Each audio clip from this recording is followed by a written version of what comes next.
It was after midnight on a cold Tuesday evening in October 1945. Three young men, after spending the night drinking in the Avalon Club in Hull, now padded the streets of downtown Ottawa, looking for who knows what.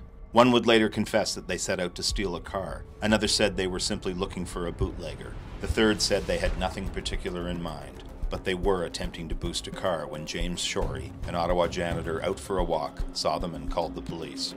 Detective Thomas Stoneman was eager to respond to the call. The night before, three young men stole a car and broke into the War Museum on Sussex Drive, where they took 3 submachine guns and a handful of revolvers. Stoneman recognized that these might be the same men. He and Constable Russell Burnt hopped into a prowler car and sped to the scene. As the cruiser pulled up in front of the Bytown Inn where the 3 men stood, the trio split up, one heading north on O'Connor and one walking south. The third, Eugene Larment, remained where he was. Although just 24, Larment had already earned a rap sheet of some length, most of it small potatoes. But a couple of armed robbery convictions in Brockville when he was a teenager netted him a pair of concurrent 6-year sentences at Kingston Penitentiary. With his hand in his coat pocket, he felt the handle of his nickel-plated .32 caliber revolver. 3 of the gun's chambers held bullets. Stoneman approached Larment while Burnt stopped another of the trio, the one walking south on O'Connor, to ask him what he was doing. Wilfred Demore, also 24 and a former Kingston Pen inmate, insisted he wasn't with the other 2. They had just stopped him to ask for a light, he said. Stoneman, meanwhile, was standing just a couple of meters from Larment. "Come here," he said. "I want to talk to you."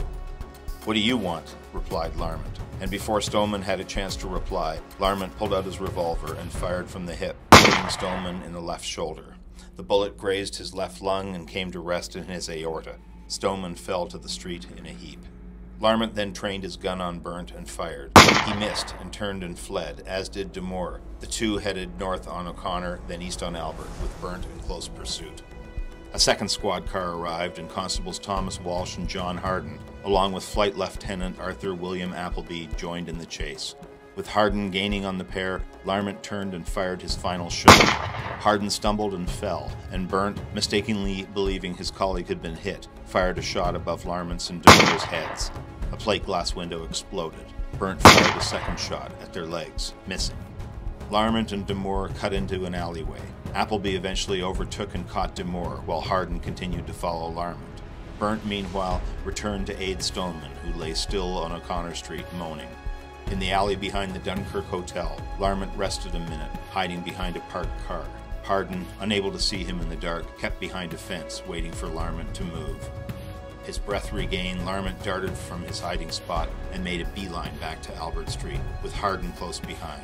The pair very nearly ran into the arms of Beat Patrol Constable Henry Gravel, who, only a block away when he heard the first shots, came to investigate.